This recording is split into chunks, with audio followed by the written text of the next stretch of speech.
चलिए शुरू करते हैं। Good morning all of you. हम लोगों ने अभी तक शायद लोकस को अच्छी तरीके से देख लिया था कि how can we find a locus, right. और मेरा मानना है कि आपने उस पर जो क्वेश्चन है वो भी करके देखें। हालांकि हमारा जो डिस्कशन है अभी डिटर्मिनेंट का चल रहा है, but as soon as possible हम स्ट्रेट लाइन पे भी आ जाएंगे और बढ़िया रहेगा, ठीक है ना। थोड़ा कोर्स भी कंप्लीट हो जाएगा तो फिर उसके होमवर्क मिलेंगे तो करने में भी सही रहेगा। तो आज हम शुरू करने वाले हैं everything about straight line, right. Straight line में जैसे सबसे पहली चीज होती है कि हम डिफाइन करते हैं एक term that is called as angle of inclination. तो सबसे पहले हम लोग डिफाइन कर रहे हैं straight line. Angle of inclination. तो आज हम ये पर्टिकुलर टॉपिक स्टार्ट कर रहे हैं, स्ट्रेट लाइन वाला। लोकस निकालना हमने सीख लिया है, राइट। तो एंगल ऑफ इंक्लिनेशन कैसे डिफाइन करते हैं? एंगल ऑफ इंक्लिनेशन, सपोज करो कि there is a straight line, right. There is a straight line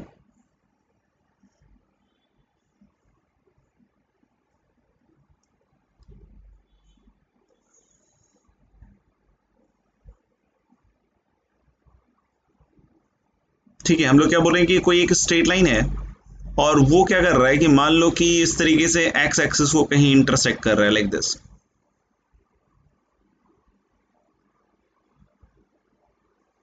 ठीक है, ये जो एंगल है, वैसे डिफाइन करने के लिए हम लोग इंग्लिश लिख देंगे, जैसे कि हम लोग उसको डिफाइन करने के लिए ऐसे लिख देंगे, द एंगल मेड बाई, आप लोग भी लिख लीजिएगा, the angle made by the line, the angle made by the line with the positive direction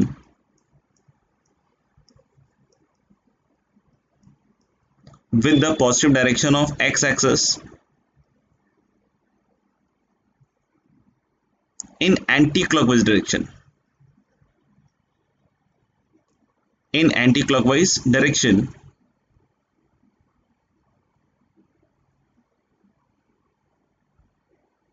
is, वही फिर लास्ट में जैसा लिखते हैं हम लोग हर एक डेफिनेशन में, इज कॉल्ड एज, बिना इसके तो पूरा होता नहीं है, is called as angle of inclination, right.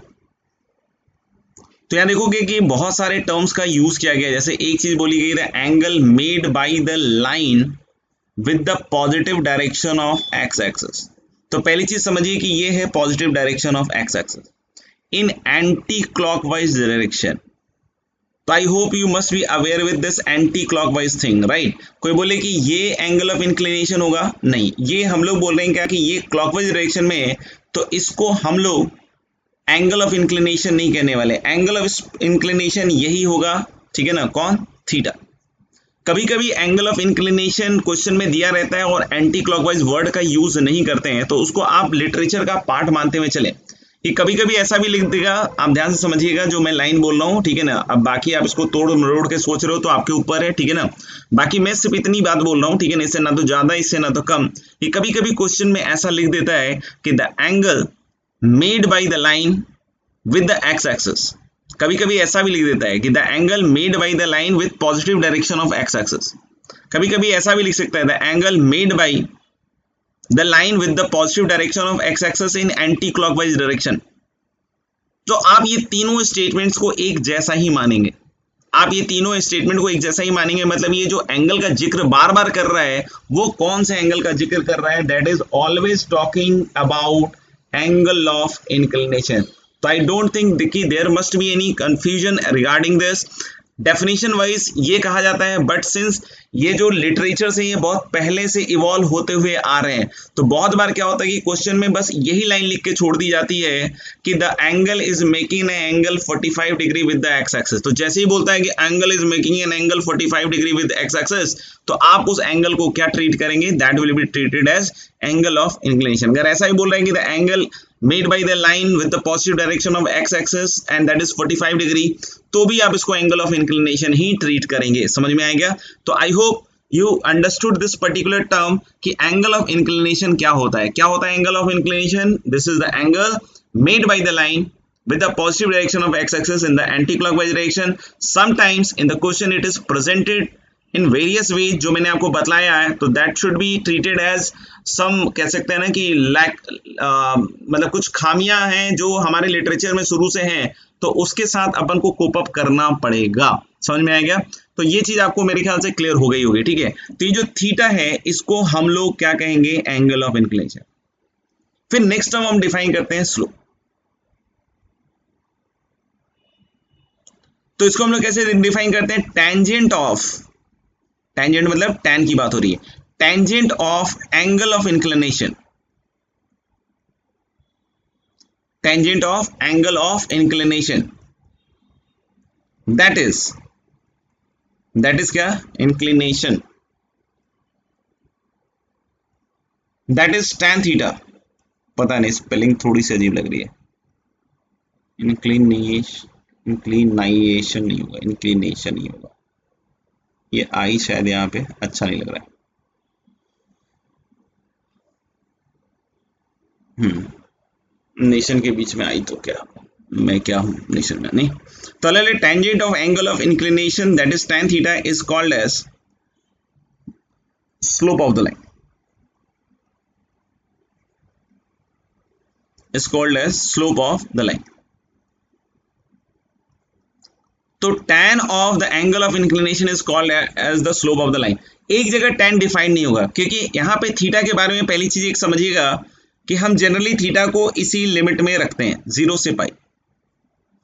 अब बोलोगे सर पाई से, पाई या पाई से बाहर रख लेंगे तो क्या दिक्कत है, दिक्कत कोई नहीं है, सेम चीज बस रिपीट करेगी, ठीक है ना। जैसे आप सोचना थीटा इक्वल टू 0, तो थीटा इक्वल टू 0 में तो क्या होगा, थीटा इक्वल टू 0, नहीं। तुमने पाई बाई 4 रखा तो ऐसे कुछ आ जाएगी लाइन, नहीं, मैं ऐसे ही बना रहा हूँ, ठीक है ना, एक्स एक्सिस वाई एक्सिस ज्यादा मत सोचना। फिर अगर मान लो कि आपने ऐसे वर्टिकल बना ली तो पाई बाई 2 आ जाएगी, फिर ऐसे आ जाएगा।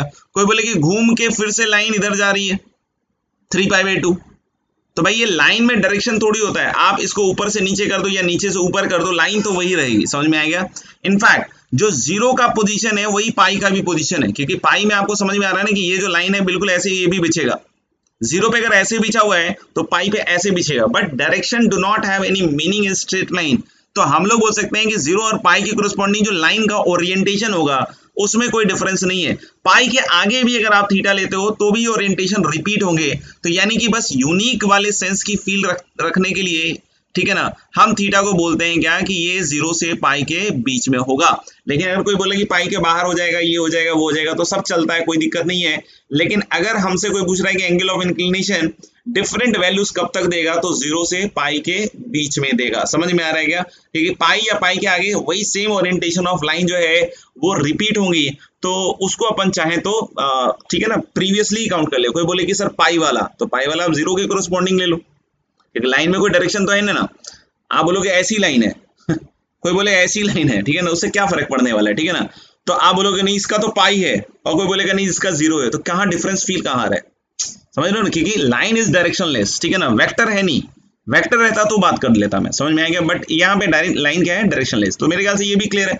तो थीटा 0 से पाई की चीज है, और tan थीटा इसमें एक पॉइंट पे नॉट डिफाइंड होगा, इसलिए हम लोग यहाँ पे theta equal to pi by 2 exclude कर देते हैं। क्यों एक्सक्लूड करते हैं बोलो, क्योंकि वहां tan क्या हो जाएगा, नॉट डिफाइंड। यानी स्लोप 0 से पाई के बीच के हर एक वैल्यू के लिए डिफाइंड होगा, पाई बाई 2 पे डिफाइन नहीं होगा। उस केस में लाइन वर्टिकल होगी, और उस केस में जो स्लोप अगर कोई पूछता है तो slope I will say is not defined. तो मेरे ख्याल से एक एक पॉइंट मैंने क्लियर कर दिया है। अगर फिर भी किसी को लगता है कोई इसमें डाउट है तो इस वीडियो को दोबारा देखिए, ज्यादा बेटर है, ठीक है ना, और उसी से अपना आंसर निकालिए रादर देन आस्किंग समवन, ठीक है। तो जितना आप अपने ऊपर काम कीजिएगा उतना बेटर होगा, बाकी आपकी मर्जी है, आप जैसा करना चाहे वैसा।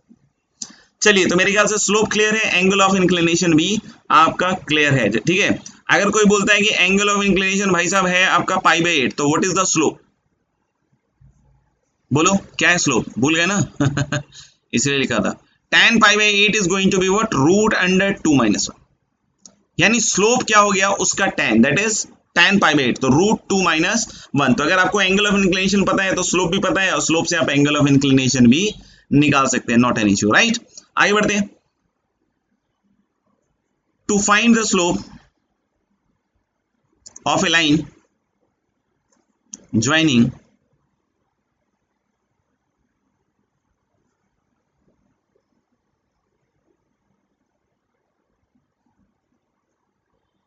x1y1 and x2y2। मतलब दो पॉइंट्स हैं x1y1 और दूसरा पॉइंट क्या है x2y2, उसको ज्वाइन करने वाले लाइन का स्लोप हम जानना चाहते हैं, ठीक है ना। x1y1 x2y2 बच्चों कहीं भी हो, वैसे तो ये 10th में बताया जाता है, बट फिर भी कुछ बच्चों का रह जाता है तो अलग बात है, ठीक है ना। देखना, तो आप लोग बोलेंगे कि दो पॉइंट ले लिया, हमेशा नहीं जरूरी है कि लाइन ऐसे ही रहे, ऐसे भी हो सकता है, ऐसे भी हो सकता है, कैसे भी हो सकता है, ठीक है। तो हम इसके ऊपर दो पॉइंट ले रहे हैं, एक तो x1y1 और एक x2y2 ले रहे हैं।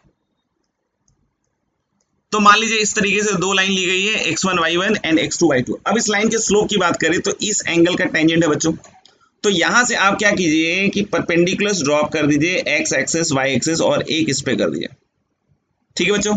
तो ये जो एंगल है, ये जो एंगल है, ये एंगल थीटा, ये एंगल थीटा ही तो ये थीटा है, यही तो थीटा एंगल ऑफ इंक्लिनेशन है। यानी कि अगर मुझसे कोई पूछता है tan थीटा कितना है स्लोप, नहीं, तो ये वाला डिस्टेंस अपॉन ये वाला डिस्टेंस, ये वाला डिस्टेंस क्या होगा दोनों, ये पॉइंट का y कोऑर्डिनेट तो y2 ही होगा। अब ये मत पूछ लेना सर क्यों होगा, ठीक है ना, आप भी थोड़ा दिमाग लगाओ, ठीक है ना, आपके पास भी भगवान ने दिया कुछ, तरबूज नहीं है वो दिमागी है। तो आप लोग बोले कि यहां से लेकर यहां तक जो है ये y1 है और ये y2 है, तो ये डिफरेंस क्या आएगा y1 माइनस y2। हालांकि ये 10th में सिखाया जाता है, फिर भी अगर डाउट आ रहा है तो फिर देख लेना, महानता में कोई कमी नहीं बची फिर तो। और इधर से पकड़ो, इधर से पकड़ो, इधर से ये वाले पॉइंट का x कोऑर्डिनेट x1 है और ये वाले का x2 है, तो this is x1 minus x2। तो अगर मान लीजिए कि कभी भी लाइन जो है वो दो पॉइंट x1y1 और x2y2 से पास कर रहा है, लाइन कभी भी दो पॉइंट x1y1 x2y2 से पास कर रहा है, क्या आप उसका स्लोप निकाल पाएंगे? तो आंसर इज यस। कैसे निकाल पाएंगे स्लोप? बाय दिस फॉर्मूला, ठीक है ना। डेफिनेटली यहाँ पे x1 should not be equal to x2, नहीं तो slope will not be defined. x1 should not be equal to x2, otherwise slope will not be defined, क्योंकि उस केस में x1 x2 अगर सेम हो गया तो बोलो क्या होगा, लाइन वर्टिकल हो जाएगी, यानी स्लोप डिफाइंड नहीं होगा। तो ऐसे भी सोच सकते हो x1 x2 के केस में एंगल ऑफ इंक्लिनेशन 90 डिग्री होगा, slope will not be defined. अब ये मत पूछना कि सर वर्टिकल कैसे हो जाएगा, दिमाग लगाओ भाई, x1 x2 अगर बराबर हो जाए तो देखो प्लॉट करके किस तरह की लाइन आती है, ठीक है ना। थोड़ा मेहनत करो, मेहनत आप लोग के बैच में बहुत कम बच्चे करते हैं, ऐसा मुझे लगता है। नहीं, बहुत सारे बच्चे करते भी हैं, ऐसा नहीं कि बिल्कुल कोई भी नहीं कर रहा है। चलिए, तो मेरे ख्याल से I hope this formula you will easily नहीं अंडरस्टैंड, और ये आपका पहले से भी समझा हुआ फॉर्मूला है, ठीक है। तो ठीक है मेरे ख्याल से। अब हम लोग आगे बढ़ते हैं, आगे हम लोग देख रहे हैं बच्चों different forms of straight line.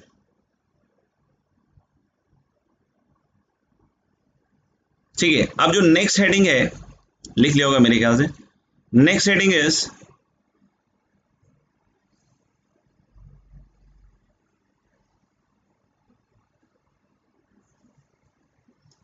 Different forms of straight line.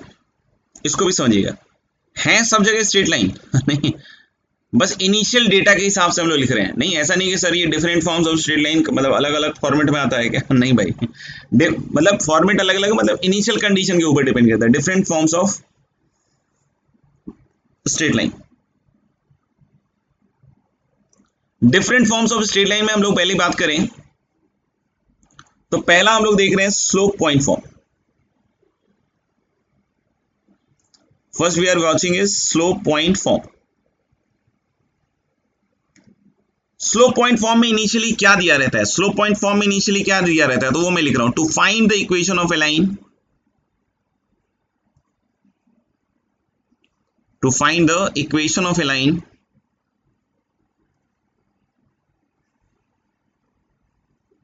which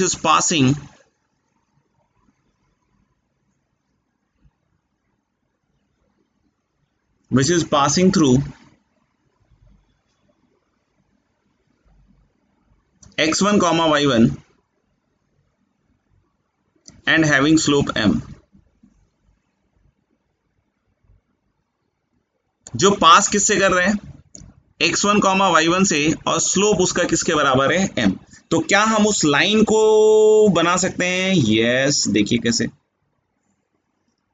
तो ये अपना x एक्सिस y एक्सिस हो गया, राइट, और हम लोगों ने एक लाइन ले ली जो किससे पास कर रहा है, x1 y1 से, और उसका स्लोप है m। तो ये मैंने पॉइंट मान लिया x1 y1। दोस्त लोकस लिखना है भाई, तैयार है। और इस एंगल को थीटा अगर मानिएगा तो tan थीटा दिया हुआ है क्वेश्चन में, क्वेश्चन मतलब स्टेटमेंट में। तो tan थीटा m दिया हुआ है, सही है क्या? और हम लोग बोल रहे हैं क्या कि ये x1 कॉमा y1 से क्या कर रहा है, पास कर रहा है, ठीक है, ये देख लीजिए ध्यान से। तो हम लोग बोल रहे हैं क्या कि अब देखना इसके ऊपर एक वेरिएबल पॉइंट होगा, मानते हो ना, जैसे हमने बार बार बोला है कि लोकस निकालने के लिए you need a variable point. तो ले variable point h comma k मान लिया, यही तो मानते हैं variable point h comma k। और फाइनली जनरलाइज कैसे करते हैं, h by x k by y। तो भाई मेरे को तो ये साफ साफ वही वाली चीज दिख रही है जो अभी मैंने स्लोप निकालने के लिए किया था। कैसे कि एक तो स्लोप क्वेश्चन में दिया हुआ है m, और दूसरा मेरे को अभी फॉर्मूला बतलाया गया है कि slope of a line passing through x1 y1 and x2 y2 difference of y coordinate upon difference of x coordinate। तो यहाँ पे 2 पॉइंट दिख रहे हैं क्या मुझे, हाँ, h k और x1 y1। तो what will be the slope of this line? The slope of this line will be k minus y1 difference of y coordinate और सेम टाइप में h minus x1। ये समझ में आया सबको कि अभी जो हम लोगों ने फॉर्मूला लिखा था स्लोप का, किसका फॉर्मूला लिखा था, स्लोप का, वही यूज किया है, ठीक है। तो क्या आपको x1 y1 और m में एक रिलेशन बन गया, क्योंकि x1 y1 दिया हुआ है और m भी दिया हुआ है, तो एक रिलेशन मिल गया। यहां से लाइन की इक्वेशन आ जाएगी, तो हम h की जगह x, k की जगह y और क्रॉस मल्टीप्लाई, तो what you will get, k की जगह y रख रहे हैं, तो what you will get equation of line as, इसी फॉर्म में याद रखिएगा, y minus y1 equal to m times x minus x1, h की जगह x रखा है।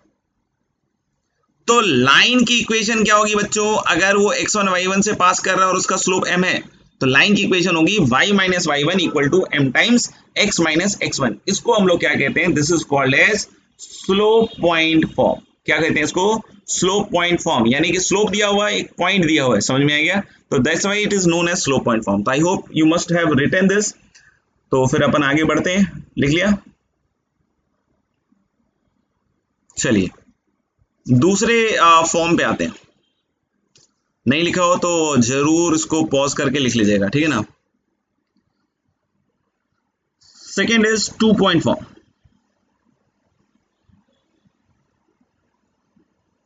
Second is 2 point form. 2 point form क्या है भाई, देखिएगा, to find the equation of a line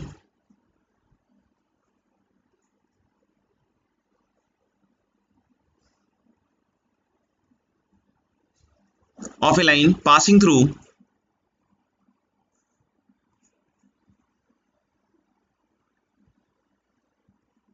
x1 comma y1 and x2 comma y2।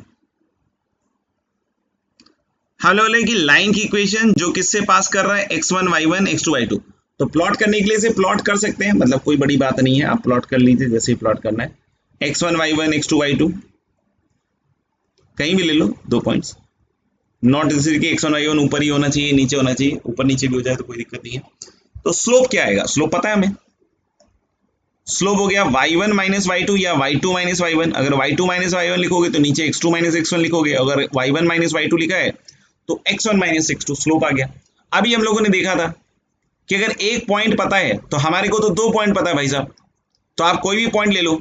तो जैसे अगर मैंने मान लो x1 y1 वाला पॉइंट ले लिया, तो यहाँ y minus y1 equal to slope times, slope क्या हो गया भाई, y1 minus y2 upon x1 minus x2, and that is into multiplied by क्या, x माइनस x1। आपको समझ में आई बात कि ये लाइन की इक्वेशन हो जाएगी। कोई बोलेगा अगर हम यहाँ y1 की जगह y2 रख दें, नहीं, अगर हम यहाँ y1 की जगह y2 रख दें और यहाँ x1 की जगह x2, तो नई लाइन आ जाएगी भाई, नहीं। आप चाहो तो यहाँ y2 x2 रख दो, क्रॉस मल्टीप्लाई करके जब लिखोगे तो जो कटने वाला पार्ट होगा वो कट के जो फाइनल इक्वेशन बनेगा वो सेम बनेगा। तो 2 लाइन नहीं बनेगी, एक ही लाइन बनेगी। आपको ऐसे भी पता है कि 2 पॉइंट से एक यूनिक लाइन आती है, आई hope you remember this fact, right. तो आप यहाँ y1 x1 की जगह जो मैंने हाईलाइट किया है पोर्शन, वहां अगर आपने y2 और x2 भी लिखा तो there is no change in the line, there is no change in the line. समझ में आ गया सबको ये बात, पक्का। तो ये 2 पॉइंट फॉर्म हो गया। अब हम अगले फॉर्म की तरफ जाते हैं, सही है क्या, फॉर्म में है ना सब।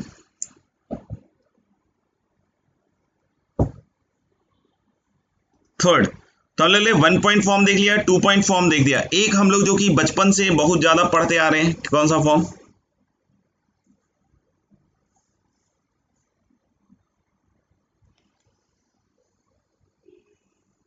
नहीं, स्लोप इंटरसेप्ट फॉर्म।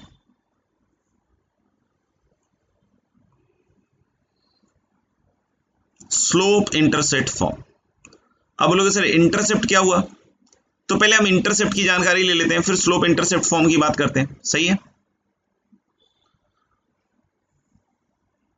तो इंटरसेप्ट आप अलग से लिख लीजिएगा, नहीं, डेफिनेशन ऑफ इंटरसेप्ट की बात कर रहे हैं।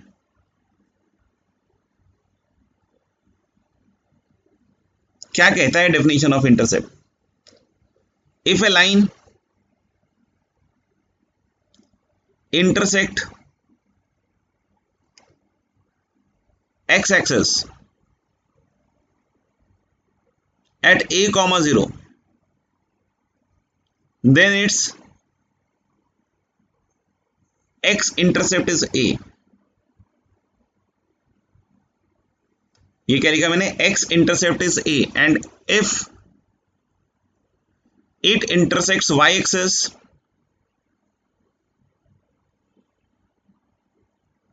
at 0 comma b, then its y intercept is b। मतलब जहां इंटरसेक्ट कर जाए then its y intercept is b, उसको हम लोग उसका इंटरसेप्ट कहेंगे। समझ में आ गया? जैसे मान लीजिए एक लाइन है जो इस तरीके से, मान लीजिए यहाँ पे a कॉमा 0 पे इंटरसेक्ट कर रही है, तो इसका x इंटरसेप्ट a होगा, और इस पर्टिकुलर पोजीशन जैसे कि अभी मैंने ड्रॉ करके दिखाया उसमें x इंटरसेप्ट पॉजिटिव होगा। जैसे मान लीजिए कि कोई लाइन इस तरीके से काट रहा है, ये पॉइंट है a कॉमा 0, तो ऑफ कोर्स नहीं, अगर इधर की साइड काट रहा है तो a अपने आप नेगेटिव ही आएगा। समझ में आ रहा है क्या? ठीक है, तो यानी कि अगर कोई पूछ रहा है, बोल रहा है कि मान लीजिए कि लाइन जो है वो -2 कॉमा 0 पे काट रहा है, तो x इंटरसेप्ट क्या बोलेंगे, -2, जो जहां काटे वही x इंटरसेप्ट हो गया। यानी कि x intercept can be positive can be negative, y intercept can be positive can be negative.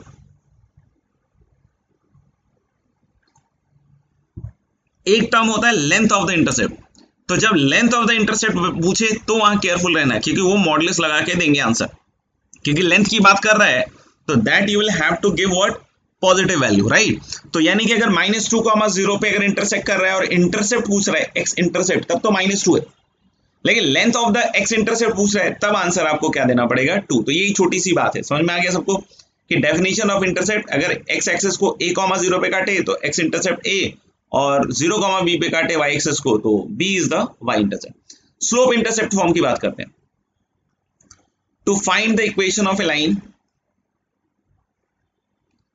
to find the equation of a line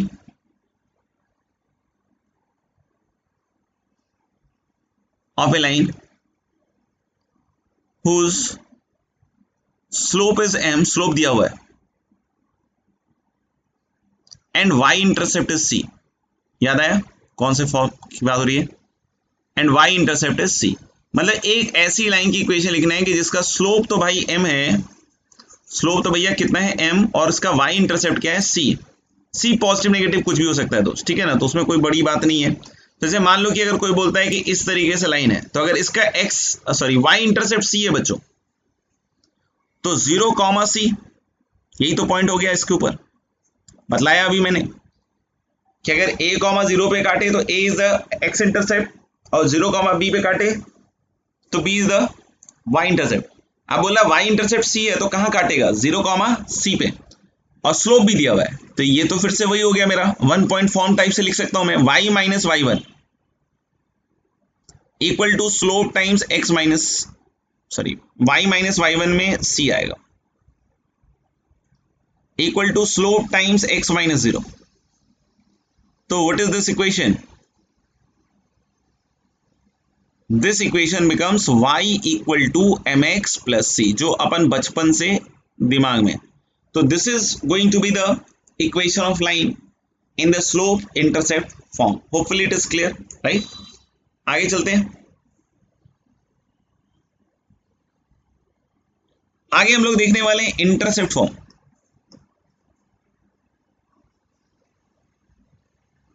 intercept form देखिएगा, इंटरसेप्ट फॉर्म में हम लोग बोल रहे हैं कि डेटा क्या गिवन है, सब में इनिशियल डेटा थोड़ा थोड़ा चेंज है, इनिशियल डेटा थोड़ा थोड़ा चेंज है। अब जैसे ये बोलेगा, मतलब क्वेश्चन में अगर इंटरसेप्ट फॉर्म वाला डेटा है तो डायरेक्टली वैसे लिखो लाइन, यही कहने का मतलब हुआ। स्लोप और इंटरसेप्ट पता है तो y equal to mx plus c से चालू कर सकते हैं, ठीक है ना। बाकी आपके ऊपर भी है कि कैसे करना चाहते हो। To find the equation of the line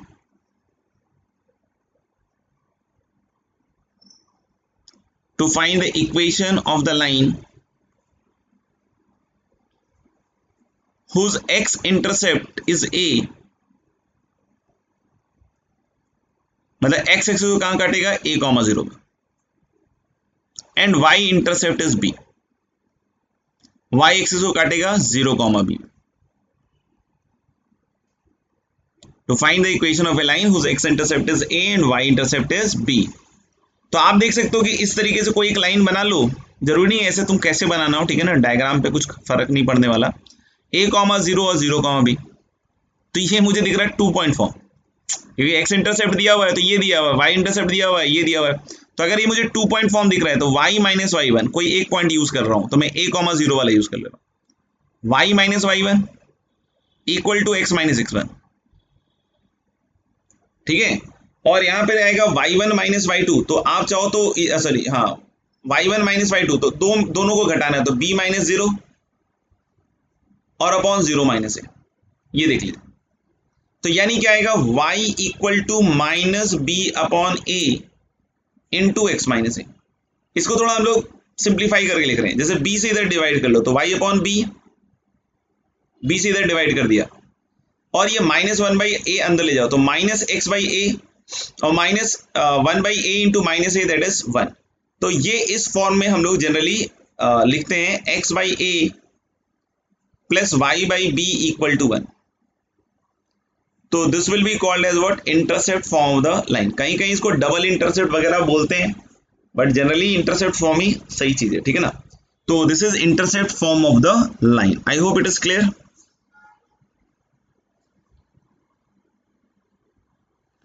फिर एक चीज है normal form of the line.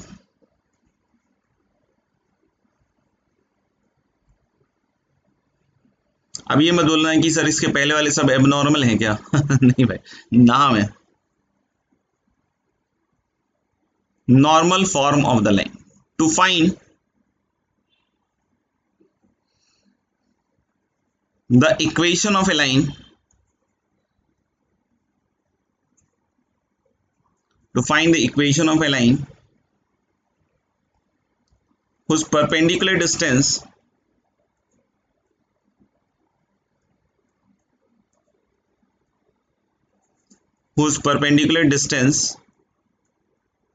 from origin, distance इसलिए पॉजिटिव होगा, is p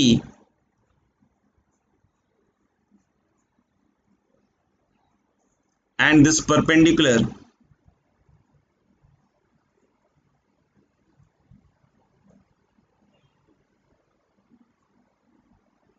makes an angle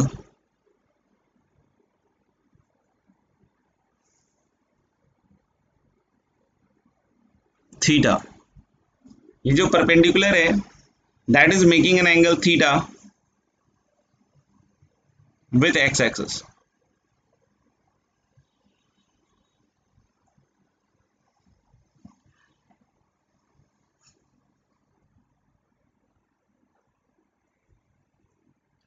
जैसे सबसे पहले तो हम लाइन बना लेते हैं, और लाइन इस तरीके से मान लो बना लिया, और ओरिजिन का इससे परपेंडिकुलर डिस्टेंस बोला गया है क्या है,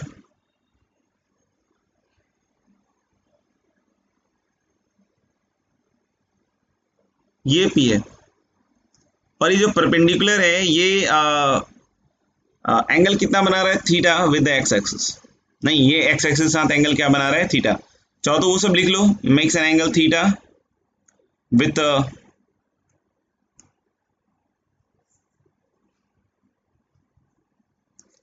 पॉजिटिव डायरेक्शन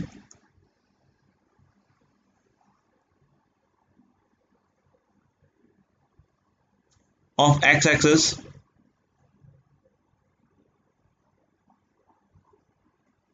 ठीक है। तो लेकिन with positive direction of X axis अगर ये एंगल बना रहा है थीटा, ये जो परपेंडिकुलर बस इतना पोर्शन, ठीक है ना, इसको बहुत ज्यादा एक्सटेंड नहीं करना आगे पीछे, ठीक है ना, बस ओरिजिन से ये जो परपेंडिकुलर है इसकी बात हो रही है, ये कितना एंगल बना रहा है with the positive direction of X axis, this is making an angle theta, बस इतनी ही बात हो रही है, ठीक है, आप समझ लीजिएगा आप इसको। तो ये पॉइंट निकाल सकते हो आप, और ये पॉइंट निकाल सकते हो, जब ये पॉइंट निकल जाए बात खत्म हो जाए। जैसे इस पॉइंट को अगर मैंने मान लो a,0 बोल दिया, तो इस राइट एंगल ट्राइंगल में अगर मैं साइन थीटा लिखता हूं दोस्त, या कॉस थीटा लिखूं, कॉस थीटा लिखता हूं, तो बेस अपॉन हाइपोटेनस, तो a कितना आ गया, a is p upon cos theta, a is what, p upon cos theta. तो ये पॉइंट हो गया भैया p upon cos theta comma 0। और लाइकवाइज लिख दूं क्या, अगर ये थीटा है तो ये 90 माइनस थीटा हो गया, तो ये 90 माइनस थीटा हो जाएगा, तो ये निकाल के आप देख लेना, this will become 0 upon p cos 90 minus theta, that will become sin theta. तो इंटरसेप्ट फॉर्म के हिसाब से अगर लिखें तो x अपॉन a लिखोगे तो क्या आएगा, x upon p upon cos theta plus y upon p upon sin theta equal to 1, यानी कि दिस विल गिव अस, ठीक है ना, लिख लिया होगा मेरे ख्याल से, नहीं तो वापस करके लिख लीजिएगा, this will give us x cos theta plus y sin theta and that is equal to p, क्योंकि आपको ये फील आ जानी चाहिए कि p उधर क्रॉस मल्टीप्लाई हो जाएगा आफ्टर टेकिंग जो भी एलसीएम है, ठीक है ना। तो this will be the line in the normal form, that is x cos theta plus y sin theta equal to p, ठीक है ना। sin थीटा क्या है, थीटा वो जो परपेंडिकुलर वाला पार्ट है, ठीक है ना, वो positive direction of x axis के साथ जो भी एंगल बनाएगा। तो थीटा यहाँ ध्यान रखना कि वो 0 से पाई वाला खेल नहीं है, ये थीटा क्या हो जाएगा, 0 से घूमते घूमते कहां तक जा सकता है, 2 पाई तक जा सकता है। ये इस लाइन के इस लाइन वाले से कुछ लेना देना नहीं है, ठीक है, वो इस वाले लाइन के हिसाब से। तो आप सोचो, जो मैंने अभी बताया कि थीटा आप देख सकते हो कि एक पोजीशन 0 पे देख सकते हो, लाइन मत देखो, थीटा एक 0 से घुमाते घुमाते इसको आप ऐसे घुमा सकते हो, तो थीटा यहां जो होगा वो 0 से 2 पाई में कुछ भी हो सकता है। 2 पाई फिर से ओपन कर रहे हैं क्योंकि 0 के कोरस्पॉन्डिंग वाला पोजीशन ही आ जाएगा उसमें। और p के बारे में क्या बोला भाई, पॉजिटिव। तो आई होप ये दो चीजें समझ गए होंगे आप, अगर नहीं दिख रहा है तो ये लीजिए, इधर कर देते हैं थोड़ा सा, ये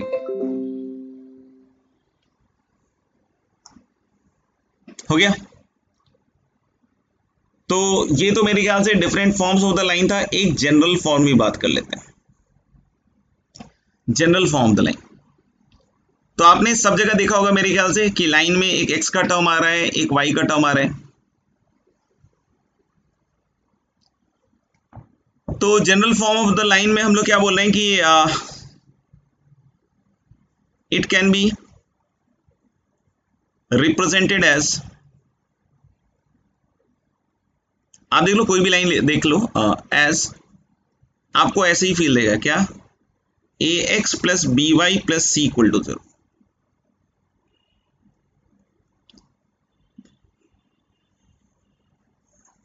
ax plus b y plus c equal to 0, ये यही फॉर्म आएगा, आप देख लो कहीं भी देख लो। हाँ, कहीं a 0 हो जाए, कहीं b 0 हो जाए, अलग बात है, ठीक है ना, कहीं c 0 हो जाए, वो भी अलग बात है, ठीक है। तो ये है general form of line ax plus b y plus c equal to क्या, 0। अब इसको देखकर बहुत बार क्या होता है कि बच्चों के मन में ये बात आती है कि सर यहाँ तो 3 वेरिएबल है, जबकि हमें पता है नहीं, ये चीज चाहो तो मैं लिख देता हूं कि to determine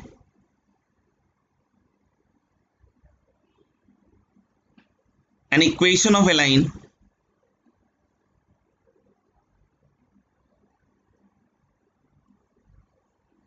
we need 2 independent conditions। जैसे जनरली हम लोग को पता है कि कोई बोले कि 2 पॉइंट्स के थ्रू नहीं, तो एक यूनिक लाइन जाएगी, स्लोप फिक्स कर दिया, एक पॉइंट दे दिया, यूनिक लाइन ही जाएगी। नहीं, ये स्लोप वेरिएबल रहता है तो बहुत सारी लाइन पैरेलल बनती, लेकिन अब बोलेगी this is the slope and passing through x1 y1, तो ये तो यूनिक हो गया ना, एक ही पॉइंट के थ्रू पास कर रहा होगा।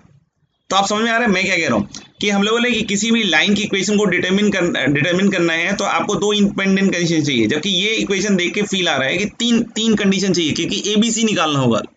लोगों के मन में ये बात आती है, नहीं, लोगों के मन में ये बात आती है कि 3 निकालना है, जबकि हम लोग बोले यहाँ पे 3 नहीं है, इफेक्टिवली 2 ही है। आप ये तो एज्यूम कर सकते हो ना विदाउट लॉस ऑफ जनरलिटी कि कोई ना कोई एक नॉन जीरो होगा, तीनों जीरो होंगे तो कोई मतलब ही नहीं है, समझ में आएगा, देयर इज नो सेंस। क्योंकि वो तो फिर तो कोई भी एक्स वाई कोऑर्डिनेट उठा के रख दो वो तो हमेशा ही सेटिस्फाई करेगा, क्योंकि 0 into x plus 0 into y plus 0 equal to 0, that is always true. तो फिर वो लाइन वाइन से मतलब नहीं रह गया, वो तो फिर पूरा का पूरा 2D प्लेन ही आ गया, ठीक है ना। समझ में आ रहा है मैं क्या कह रहा हूँ। तो कोई ना कोई एक नॉन जीरो होगा। जैसे कि मान लो कि कोई बोले कि if A is non zero, you can assume this without any loss of generality, ठीक है ना। कि हम लोगों ने बोला भाई कि a जो है नॉन जीरो है, तो a से डिवाइड कर दिया भाई, तो ये ऐसा बन गया। तो यानी हमें ए बी सी की वैल्यू नहीं चाहिए, हमें b अपॉन ए रेशियो चाहिए। तो यहाँ जो नंबर ऑफ इफेक्टिव अननोन है, नंबर ऑफ इफेक्टिव अननोन दोस्तों देख सकते हो अभी भी 2 ही है। तो यानी कि यहां से कहीं कोई वायलेशन नहीं हो रहा है, कहीं कोई कॉन्ट्राडिक्शन नहीं आ रहा है, कुछ भी ऐसी चीज नहीं आ रही है।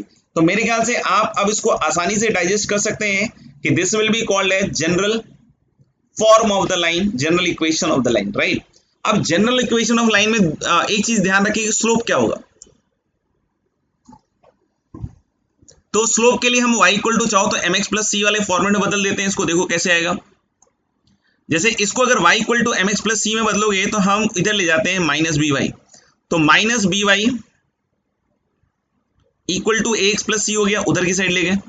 माइनस बी से डिवाइड करोगे तो y इक्वल टू क्या आएगा दोस्त, minus of a by B into X minus C by B. देख लो, यानी कि y equal to M X plus C से अगर इसको कंपेयर करोगे, स्लोप दिख रहा है क्या आपको। अगर आप इसको y equal to M X plus C से कंपेयर करो, क्या दिख रहा है इससे, slope is minus of a upon B. तो कैसे याद रखेंगे जनरल फॉर्म ऑफ लाइन में slope, general form of line में स्लोप कैसे याद रखेंगे, negative of coefficient of x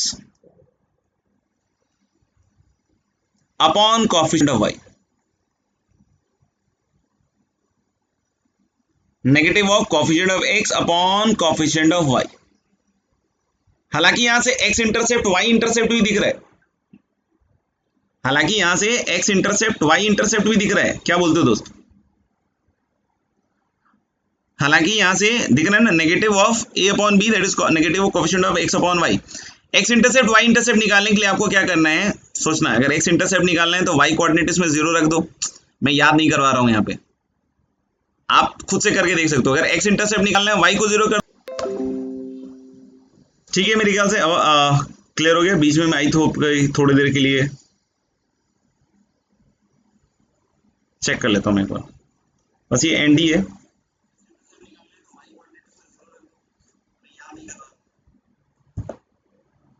हाँ ठीक है, तो हम लोग ने x इंटरसेप्ट निकालना है तो उसमें y कोऑर्डिनेट को 0 कर दो, और y इंटरसेप्ट निकालना है तो उसमें x कोऑर्डिनेट को क्या कर सकते हैं आप, 0। तो अभी यहाँ पे रहने देते हैं, ठीक है ना। और डिफरेंट फॉर्म्स ऑफ लाइन को थोड़ा सा अच्छे से डाइजेस्ट कर लो, फिर अपन इसमें एग्जाम्पल्स करेंगे नेक्स्ट क्लास में। तो तब तक के लिए सब लोग अपना ध्यान रखें। और होमवर्क में जो है यहीं पे होमवर्क दे देते हैं। शायद हम लोगों ने एक्सरसाइज 2 कर लिया था, ठीक है। तो exercise 3 determinant and exercise 4 determinant, ये दोनों कर लीजिएगा। होमवर्क में exercise 3 determinant and exercise 4 determinant. तो आज के लिए यहीं पर इसको स्टॉप करते हैं, मिलते हैं फिर।